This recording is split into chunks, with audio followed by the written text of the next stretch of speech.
સુરતના લિંબાયત વિસ્તારમાં જાહેરમાં એક યુવકની હત્યા કરાવનાર આરોપીને પોલીસે ઝડપી પાડ્યો છે. માથાભારે હાસિમ સિદ્દીકી વિરુદ્ધ 20 જેટલા ગુના નોંધાયેલા છે. સુરતના લિંબાયત વિસ્તારમાં રહેતા આસિફ ખાન ઇશરત ખાન પઠાણની 13 મેની સાંજે 5 વાગ્યે જાહેર રોડ પર હત્યા કરવામાં આવી હતી.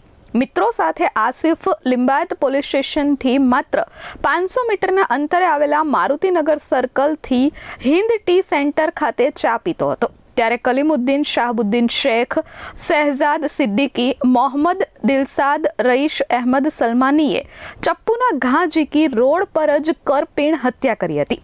હત્યા કર્યા બાદ આરોપીઓ ફરાર થઈ ગયા હતા, પરંતુ આસિફ ખાન ત્યાં જ તડપતો રહ્યો હતો અને તેનો વિડીયો પણ સોશિયલ મીડિયામાં વાયરલ થયો હતો. આસિફ ખાનને તાત્કાલિક જ સારવાર માટે હોસ્પિટલ ખસેડવામાં આવ્યો હતો, જ્યાં હોસ્પિટલમાં ટૂંકી સારવારમાં તેનું મોત નિપજતા પરિવારજનોએ ફરિયાદ નોંધાવી હતી. તારીખ 13/5/2026 ના રોજ લિંબાયત પોલીસ સ્ટેશનના મારુતિનગર સર્કલ નિર્ગી સર્કલ તરફ જતા જે મેઇન રોડ આવે છે ત્યાં હિન્દ ટી સ્ટોર કરીને આવે છે. ત્યાં આસિફ ખાન ઇશરત ખાન પઠાણની હત્યા થઈ હતી, જેની ઉંમર 26 વર્ષ છે. જે સમયે હત્યા થઈ હતી એ વખતે હત્યા કરનાર જે આરોપીઓ છે કલીમુદ્દીન શાહબુદ્દીન સિદ્દીકી, બીજા છે મોહમ્મદ દિલસાદ ઉર્ફે લાલા, રઈશ અહમદ સલમાની, ત્રીજા છે મોહમ્મદ શાહજાદ નસીમુદ્દીન સિદ્દીકી અને ચોથા છે શોએબ ઉર્ફે સલમાન મચ્છી યુસુફ.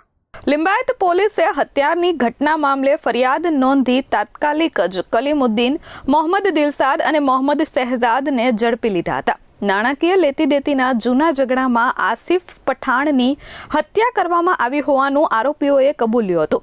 જોકે આસિફના સંબંધીઓએ હત્યા લિંબાયતના કુખ્યાત હાસિમ સિદ્દીકીએ પૈસા આપીને કરાવ્યાનો આક્ષેપ કરતા પોલીસે તેને શંકાના દાયરામાં રાખી બાદમાં ઝડપેલા શોએબ ઉર્ફે સલમાન મચ્છી યુસુફ ખટીકની પૂછપરછ કરી હતી અને અગાઉ ઝડપાયેલા ત્રણેયના સુરત FSL ખાતે SDS ટેસ્ટ પણ કરાવ્યા હતા. આ ચારે જણાએ છે આરોપી, એમાંથી જે 3 જણા છે એ લોકો મારવામાં હતા અને જે મરણ જનાર છે એમને અને આ જે આરોપીઓ છે એ લોકોને અગાઉથી અદાવત ચાલતી હતી. જે બાબતે પોલીસ તપાસ કરતા ખ્યાલ આવ્યો કે માત્ર જે 4 આરોપી પકડવામાં આવ્યા છે એ સિવાય પણ આમાં આરોપી સંડોવાયેલો હોવાની શક્યતાઓ છે. 5મા મહિનામાં મે મહિનામાં જ્યારે ગુનો દાખલ થયો એ પછી આશરે અઢી એક મહિના સુધી અમારી તપાસ ચાલી. અમે ઊંડાણપૂર્વક તપાસ કરી. બાદમાં હાસિમ સિદ્દીકીનો પણ SDS ટેસ્ટ કરાવતા FSLના અધિકારીએ તેનો પોલોગ્રાફી ટેસ્ટ કરવાનું કહેતા લિંબાયત પોલીસે કોર્ટમાંથી પરવાનગી મેળવી હતી. તેમાં મળેલા પુરાવાના આધારે લિંબાયત પોલીસે મોહમ્મદ હાસિમ કબૂલ અહેમદ સિદ્દીકીની ધરપકડ કરી છે. અને લિંબાયત PI શ્રી જે ચૌહાણ છે, DD ચૌહાણ છે, ડિસ્ટ્રિક્ટ PSI KP જાડેજા અને JG ચારણ અને હેડ કોન્સ્ટેબલ રાજુભાઈ હાલુભાઈ અને સાજનભાઈ કાનાભાઈની એક ટીમ બનાવી હતી અને યુવરાજસિંહ રાજુભાઈની. આ ટીમે ઊંડાણપૂર્વક તપાસ કરી અને મહેનત કરી અને અમારા ત્યાં એક સાયોગિક પુરાવા, સાયન્ટિફિક પુરાવા અને ટેકનિકલ પુરાવાના આધારે જે મેઇન આરોપી છે એનું સંડોવણી આવી અને એ સંડોવણીને જ્યારે અમારે સાયન્ટિફિક પુરાવાના રૂપમાં લેવાની હતી તો અમે લોકોએ જે આરોપી છે જે ઓલરેડી લાજપોર જેલમાં હતા એમનું પણ જેલમાં જઈ અને ઇન્ટ્રોગેશન કર્યું. પોલીસની તપાસમાં જાણવા મળ્યું હતું કે આસિફનો ભાઈ યુસુફ પઠાણ અગાઉ હાસિમ સાથે જ કામ કરતો હતો, પરંતુ બાદમાં તે અલગ થઈને પોતાની ગેંગ ઓપરેટ કરતો હતો.